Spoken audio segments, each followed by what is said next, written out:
Salam dostlar, blok imtahanına cəmi bir gün qaldı. Bu videoda arxmetrik qüvvəsi mövzusundan ən vacib və ən çox qarşıdan qızıl sualları həll edəcəyik. Əgər bu mövzunu tam başa düşmək istəyirsinizsə və imtahanda daha yüksək nəticə əldə etmək istəyirsinizsə, videonu axıra qədər izləyin. Bir xatırlatma da edim ki, əgər belə videoların davamını istəyirsinizsə, video bəyənmək, kanala abunə olmağı və videolara şərh yazmağı unutmayın. Bunu etməklə mənə çox böyük bir dəstək olmuş olarsınız. Hər birinizi çox sevirəm. O zaman vaxt itirmədən başlayaq. İkinci birinci sualımızda 95-ci sualına davam edelim. Göldə tilə AB 0.1 mm olan çəkisi nəzərə almayan kubun daxilində M bərabər 2 km kütləcisinin var. Kublar bir-birinə uzunluğu L bərabər A olan iplə bağlanmışdır və göstərildiyi kimi tam tarazı qaldırır. Onları bərabər sürətlə sudan tamamilə çıxardılar. Yekun arxmetrik qüvvəsinin işini hesablayan J də bərabər 10 Newton bölsün kiloqram. Biz ilk öncə burada baxırıq nəyə? Birinci bizə burada kublar verir və kubların tilləri deyir A bərabər 0.1. Onda burada 0.1 düşür, burada 0.1 düşür, burada 0.1 düşür. Niyə? Çünki kubların tərəfləri bərabər olmuş olur. Onda burada 0.1 düşür, burada 0.1 düşür, burada 0.1 düşür. Bunu buradan bilirik. Bir də bunlar iplə bağlanmışdır. Həm bu ipin uzunluğu L bərabər A olduğu üçün burada 0.1 deyə bilərəm. Burası 0.1-dir. İndi mən buradan baxam nəyə? Birinci mən bu kubların həcmini hesablayacağım. V kub bərabərdir, V kub bərabərdir. Biz bir kubun həcmi nəyə bərabərdir? M və uzunluğu vuraq hündürlüyü. Bu da A kubdur. Yəni çünki N uzunluğu və hündürlüyü 3'ü də A'ya bərabər olduğundan A kub, o da bərabərdir 0.1'in kubu. 0.1'in kubu da bizə verir neçə? 10 üstü mənfi 3. Bunu buradan tapmış olduq. İndi buradan tapaq arxmetrik qüvvəsini, yəni kublara təsir edən arxmetrik qüvvəsi. O da Romaye V batan vurulsun J'dir. Bunu biz bir də necə yazırıq? Biz də bir ki kubun bütün hissəsi batdığı üçün həmin o batan hissələri kubun həcminə bərabərdir. Ona görə belə yaza bilərik. Romaye V itisi vurulsun J'yə. O da bərabərdir. Romaye nə qədərdir? 10 üstü 3. Düzdür, bizə bunu şərtdə verilməyib. Əslində bunu verməsi lazımdır bu 10 üstü 3'ü. 10 üstü 3'ü vermədiyi üçün biz buraya əlavə edirik. Olur neçə? 10 üstü 3 vurulsun V cisim nə qədərdir? 10 üstü mənfi 3 vurulsun neçə? 10. O da bərabərdir 10 üstü 3, 10 üstü mənfi 3 buna birini aparır. Burada qalır 10 Newton. Deməli arxmetrik qüvvəsi nəyə bərabərdir? 10 Newtona bərabər olmuş olur. Bunu buradan tapdıq. Sonra deməli buna təsir edən arxmetrik qüvvəsi 10 Newtondur. Bax burada yazıram 10 Newton. Buna da təsir edən arxmetrik qüvvəsi nə qədərdir? 10 Newtona bərabərdir. Buna da yazıram 10 Newton. Deməli yekun arxmetrik qüvvəsi nəyə bərabərdir? Əgər iki dənə qüvvə eyni istiqaməti yönəlsə, yekun arxmetrik qüvvəsi, yəni F arximed yekun nəyə bərabər olmuş olacaq? F arximed yekun bərabərdir. Deməli 10 Newtonla 10 Newtonun cəmi, yəni 10 Newton plus 10 Newton. Bu da bərabər olur neçəyə? 20 Newtona bərabər olmuş olacaq. Deməli yekun arxmetrik qüvvəsini buradan tapdıq. Sonra mən burada F arximedin H-dan asılı qrafikini çəkirəm. Yəni F arximedin H-dan asılı qrafiki. H-dan asılı. Mən ilk öncə bilirəm ki yekun qüvvə nə qədərdir? 20 Newtondur. Buraya yazıram 20 Newton. İndi H da nədir? Hündürlük. Yəni kubların sürü səthinin olan hündürlüyü. Mən ilk öncə burada baxıram nəyə? Birinci mən baxıram ki, mən bu kublar sistemini, çünki burada 2 dənə kub var, yəni 2 kubdan ibarət olan sistem var. Mən bu kublar sistemini 0.1 metr hündürlüyə qaldırsam, mən görürəm ki, bu kubun bütöv bu hissəsi, yəni bütöv bu hissəsi sun hissətinə qalacaq və sun hissətinə yalnız və yalnız bu hissə qalmış olacaq. Deməli, arxmetrik qüvvəsi və bu kuba da təsir edən arxmetrik qüvvəsi 10 Newton daxil. Ona görə bu 10 Newton tamamilə azalacaq. Yəni 20-dən 10 Newton azalacaq. Qalacaq yerdə nə qədər? 10 Newton. Yəni bu qısaca 10 Newtona qədər belənkimiz düşmüş olacaq. Yəni burası olacaq 10 Newton. 0.1 metr hündürlükdə. İndi mən bunu 0.1 metr daha hündürlüyə qaldırsam, bu 10 Newton dəyişməyəcək. Niyə? Çünki mən şəklə baxsam görürəm ki, mən bunu 0.1 metr daha hündürlüyə qaldırsam, bu sefer bu ip yuxarı qalacaq və suyun səthində sadəcə bu ipin bu ucu qalmış olacaq. Ona görə 10 Newton dəyişməyəcək. Niyə?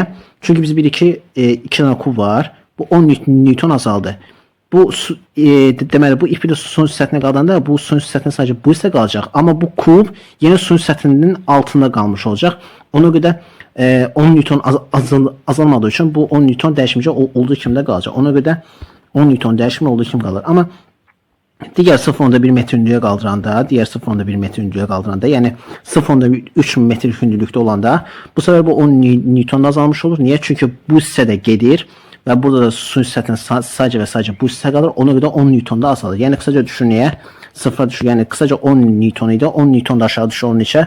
0 Newton olmuş olacaq. Deməli biz burada qrafiki vurduq. Yəni F arximedin H-dan olan asılını qurduq. Və bizə nə soruşur nəyə? Arximed qüvvəsinin işini. Arximed qüvvəsinin işi A bərabər nəyə? Fs. Yəni F arximed vurulsun H. Və ya biz bunu belə də yaza bilərik. F vurulsun H. Mən görürəm ki, əgər bir kəmət iki kəmətin hansına bərabərsə, həm bu iki kəmətdən qurulmuş qrafikdə həmin bu qrafik xəttini əmələ gətirdiyi figurant sahələr kimi həm bu kəmiyyətə, yəni işə bərabər olmuş olacaq. Mən də buradan baxıram nəyə? Deməli, birinci sahə nədir? Trapesiyadır. İkinci sahə düzbucaqlı. Üçüncü sahədə nədir? Deməli, 3 bucaqdır. Bunu buradan bilmiş oldu. Trapesiyanın sahəsi nədir? Otaca plus yəni kısaca A plus B bölünsün 2 vurulsun H. Yəni buraya yazıram nə? A plus B bölünsün 2 vurulsun H. İndi buradan tapıram nəyi? A nə qədərdir? 20'dir. B nə qədərdir? 10'dur. Onu da belə yazıram. 20 plus 10 bölü 2 vurulsun. H nə qədərdir? Hündürlüyü. O da bizə verir 0.1. Deməli buraya yazıram 0.1. Və buradan hesablasam 20, 10, 30 bölü 2, 15. 15'i 0.1'e vuran bu bizə verir 1.5. Bunu buradan tapdıq. Sonra buradan tapırıq düzbucaqlı. Biz dedik ki düzbucaqlı sahəsi uzunluğu vursun endi. Yəni 0.2'dən 0.1 çıxır. Burada bizə verir 0.1. Uzunluğu nə qədərdir? 10 Newtondur. Burası 10 Newtona bərabərdir. 10 Newton. Bunu buradan tapmış olduq. Onda biz yazı 0.1 vursun 10. Yəni AB o da bərabərdir 0.1 vursun 10. O da bərabər neçə? 1. Bunu buradan tapdıq. Bir də burada qalır düzbucaqlı 3. Düzbucaqlı 3 bucağı da sahəsi AH bölünsün 2'dir. Yəni otacaq olsun hündürlüyü bölünsün 2. Otacaq nə qədərdir? 0.3, 0.2. Bu bizə verir 0.1. Hündürlüyü də 10'dur. Ona görə yeni yazır nə? AH bölünsün 2. O da bərabərdir 0.1 vurulsun 10 bölünsün 2. 0.1 vurulun bu bizə verir 1. 1'i də bölürəm 2'ye. Bu da bizə verir 0.5. Bizə bir ki общий A Arximed, yəni Arximed qüvvəsini gördük. Bu fiqurun sahələri cəmi, yəni 1.5, 1 və 0.5'in cəmi. Və burada da mən yazım nə? 1.5 plus 1 plus neçə? 0.5. Bu da bizə verir 3'ü, yəni 3 joule bərabər olmuş olacaq. Yəni burada cəmimiz olacaq neçə? 3 joule olmuş olacaq. 3 joule. Cəmimiz olacaq 3 joule. Sonra bir təkrar izah etmiş olsaq, biz birinci burada nə elədik? Birinci olaraq biz baxdıq nəyə? Deməli, uzunluq, yəni bizə burada kubların tərəfləri verib, A bərabər 0.1'dir. Biz buraya yazdı 0.1, 0.1, altıda 0.1 yazdı. Sonra biz buradan tapıb V'nin kubun həcmini, o da V kubdur, o da A'nın kubu. Kəmətə yeni yazır və olur 10 üstü mənfi 3.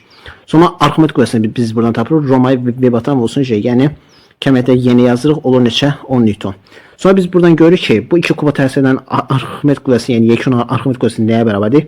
İki qüvvə də eyni istiqamətdə olduğu üçün, yəni 10 Newtonda və bu 10 Newton da eyni istiqamətdə olduğu üçün bunlar 10 üstə 10 bərabər olur 20 Newton. İndi mən burada F Arximedin H-dan asılı qrafini çəkirəm. İlk başı yəni kublar simtazlıqları yəni tam batır və burada təsir edən общий Arximed qüvvəsi 20 Newtona bərabərdir. Sonra 0.1 metr hündürlüyə qalxanda ilk öncə bu kub yuxarı qalxır və bu kub tamamilə yuxarı qalxdığı üçün, yəni 0.1 metr tamamilə aşağı indiyi üçün və yaxud da ki batma dəyərliyi tamamilə aşağı indiyi üçün, batma dəyərliyi sıfıra bərabər olduğu üçün bu kuba təsir edən Arximed qüvvəsi 10 Newton tamamilə azalır. Ona görə 20'den 10'u çıxırıq, bizə nə qədər verir? 10 Newton verir. Sonra 0.1 metr hündürlüyə daha da qalxır. Bəs 0.1 metr, yəni ikinci 0.1 metr hündürlüyə qalxan nədir? İpdir.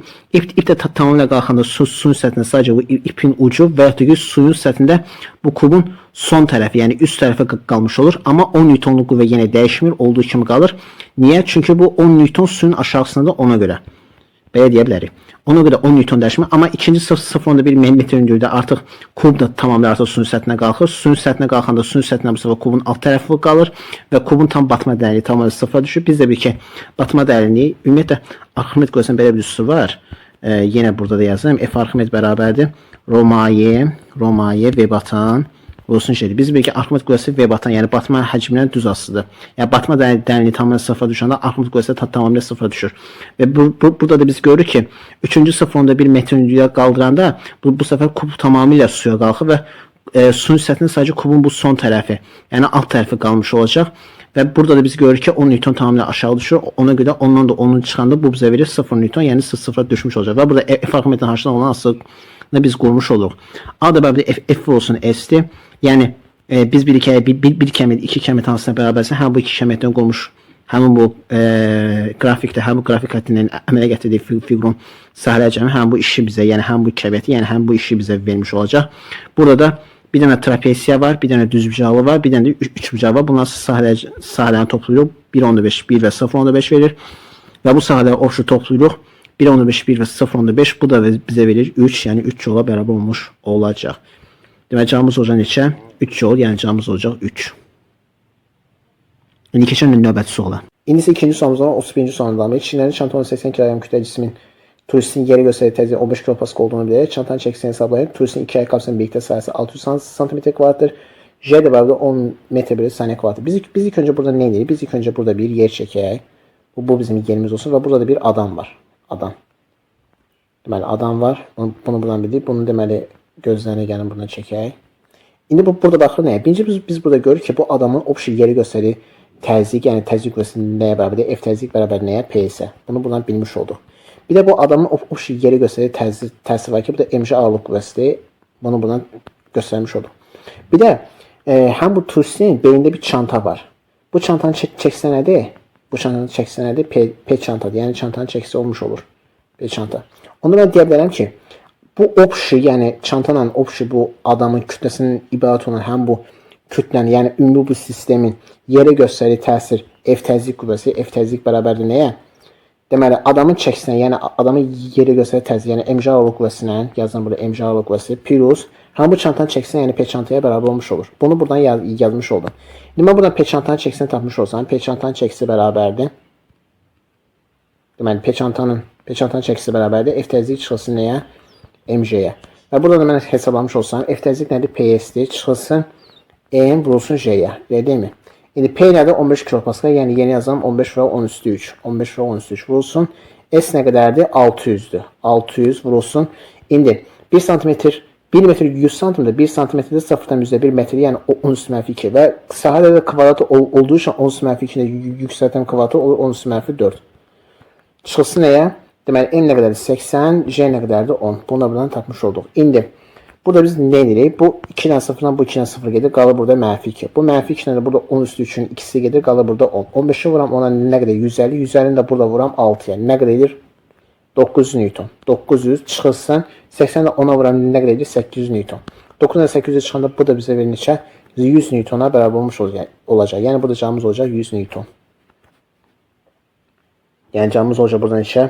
100 Newton'a bərabər olmuş olacaq. Yəni cavabımız olacaq C variantı. Sonra bir dənə təkrar izah etmiş olsa biz birinci burada nə edirik? Birinci biz burada bir yer səthi çəkdik və bu yer səthinin üzərində bir adam var. Bu adamın, yəni adamın kütləsi çantanın kütləsindən ibarət olan ümumi bu kütlənin yerə göstərdiyi təsir nədir? F təzyiq və bu F təzyiq P isə bərabərdir və bu F təzyiq qüvvəsi həm bu adamın kütləsinə, yəni həm bu adamın kütləsinin yerə göstərdiyi təsir, yəni mc ağırlıq qüvvəsindən həm bu çantanın çəkisi, yəni P çantanın çəkiləri cəmlə bərabərdir və buradan biz P çantanın çəkisini tapanda F təzyiq çıxılsın mc. F təzyiq nədir? P vursun S, yəni təzyiq vursun. Bunun iki ayaqqabısından ibarət olan sahələrin hasili, yəni P vursun S çıxılsın neçə? mc-yə. P nə qədərdir? 15 kilopascal, yəni 15 və 10 üstü 3. S nə qədərdir? 600, deməli o 600 santimetrin kvadratı, yəni 600 və 10 üstü mənfi 4. Və buradan da biz hesablayırıq. Buradan çıxır 9, 9'dan çıxır nəyə? 800. 9'dan 800 çıxanda, yəni təzyiq qüvvəsindən mc ağırlıq qüvvəsindən, yəni 800 çıxanda bu da bizə neçə verir? 100 Newton, yəni çantanın çəkisini bizə vermiş olacaq. Ona görə burada cavabımız olacaq 100 Newton, yəni çantanın çəkisi. Yəni cavabımız olacaq burada C variantı. İndi keçək növbəti sualımıza. Son 3-cü sualına 46-cı sualına davam edib. Məlumatın göstərişinə qabın içərisindəki havanın təzyiqinin atmosfer təzyiqindən nə qədər çox olduğunu hesablayın. Bunu hesablamaq üçün mən ilk öncə nə edirəm? Buradakı 40 cm-lik bölgüdən, yəni həm bu 40 cm-lik bölgüdən bir dənə burada sərhəd xətti çəkirəm. Bu sərhəd xətti perpendikular ikinci bir sərhəd xətti, yəni bunu çəkirəm. Bunu buradan bildim. İndi bu sərhəd xəttinin iki tərəf var. Bir bu tərəf, bir də bu tərəf. Bunu buradan bildik. İndi bu tərəfdə nə var? Bu tərəfdə qaz olduğu üçün, yəni hava olduğu üçün daha doğrusu, çünki manometrin göstərişinə görə qabın içərisindəki hava, yəni burada havadan söhbət getdiyi üçün hava yazılır. Yəni bu tərəfdə sırf hava olduğu üçün yazam havanın təzyiqi, yəni P hava bərabərdir. P hava bərabərdir. İndi baxın bu tərəfə. Bu tərəfdə nə var? Bu tərəfdə bir qab var və bu qabın içərisində bir maye var. Ona görə maye olan təzyiqi yazam, yəni P maye. P maye plus, deməli plus. Bir də burada nə var? Həm bu qaba xaricdən bir təzyiq, yəni havanın təzyiqi, belə deyək. Havanın təzyiqi nədir? P atmosfer. Yəni P atmosfer təzyiqi mən buraya yazıram. P atmosfer bərabərdir. İndi mən bilirəm ki, bu da bizə nə deyir? Havanın təzyiqinin atmosfer təzyiqinin nə qədər çox olduğunu hesablayın. Havanın təzyiqinin atmosfer təzyiqinin nə qədər çox olduğunu hesablamaq üçün mən havanın təzyiqindən çıxmalıyam nəyi? Havanın təzyiqindən, yəni P havadan çıxmalıyam nəyi? P atmosfer təzyiqini. P atmosferi mən buradan çıxıram. O da bərabər nəyə? İndi mən buradan P havadan P atmosferi çıxsam, bu nəyə bərabərdir? P maye. Onu yeni yazıram P maye. P maye. Mayenin də təzyiqi biz bilirik ki, nəyə bərabərdir? Rho H-la bu hesablamış olur. Rho neçədir? 10 üstü 3. Yeni yazıram 10 üstü 3. Bu olsun J nə qədərdir? 10. H nə qədərdir? H-da mayenin həmi bu sərhəd xəttindən maksimum yuxarı qalxdığı hündürlük. Mən də bilirəm ki, 0-dan 40-a, 40 cm, yəni daha doğrusu 0-dan mənfi 40-a, 40 cm, bir də 0-dan 40-a 40 cm. Bu da 40 ilə 40 toplam olur neçə? 80 cm. 80 cm də bərabər olur 0.8 metrə. Yəni belə yazırıq Vursun neçə? 0.8. Mən də buradan da ki 0.8-dən deməz 0.8-ə 10 oranında 8, 8-də 10 üstü 2 oranında bu da bizə verir 8 kilopascal. Yəni deməli havanın təzyiqi atmosfer təzyiqinin nə qədər çox olmuş olur? 8 kilopascal çox olmuş olur. Ona görə burada cavabımız olacaq nə? 8 kilopascal. Yəni cavabımız olacaq A variantı. Sonra bir təkrar izah etmiş olsa biz birinci burada bir sərhəd xətti çəkdik və bu sərhədlə perpendikular ikinci bir sərhəd çəkirik. Biz bilirik ki, sərhəddən bu tərəfdə, yəni qaz olan tərəfdə sadəcə qaz olduğu üçün, daha doğrusu sadəcə hava olduğu üçün yazılır havaya uyğun olan təzyiq, yəni P hava o da bərabərdir. Bu tərəfdə isə yəni sərhədlə digər tərəfdə isə maye və mayenin içərisində təsir edən havanın təzyiqi. Yəni P maye, yəni mayenin təzyiqi və havanın təzyiqi, yəni P atmosfer olduğu üçün P maye plus P atmosfer yazılır və buradan da havanın təzyiqi, atmosfer təzyiqinin nə qədər çox olduğunu hesablamaq üçün P havadan çıxır P atmosferi, o da bərabər olur P maye də bərabər olur rho J H-a. Rho 10 üstü 3-dür, J 10-dur, H-lı 0.8-dir. 10'un 0.8'e var 8, 8'den 10 üstü oranında bu da bizə verir 8 kilopascal. Yəni kısaca havanın təzyiqi atmosfer təzyiqi ilə 8 kilopascal çox olmuş olur. Yəni cavabımız olacaq burada 8 kilopascal, yəni A variantı. Belki bu videonun abituriyentler üçün Fiskan 7. blok imtahanına dəstək videosu olaraq çəkdim. Bu videoda Fiskan 7. blok imtahanına qarşıda çıxacaq 3 vacib sual tipini təqdim etdim. Ümid edirəm ki, bu video sizə çox faydalı oldu. Əgər belə videoların davamını istəyirsinizsə, kanala abunə olmağı, video bəyənməyi və videoları şərh yazmağı unutmayın. Bunu etməklə mənə çox böyük bir dəstək olmuş olarsınız. Hər birinizi çox sevirəm. Növbəti videolarda görüşəndək sağ olun, salamatçılıqla qalın.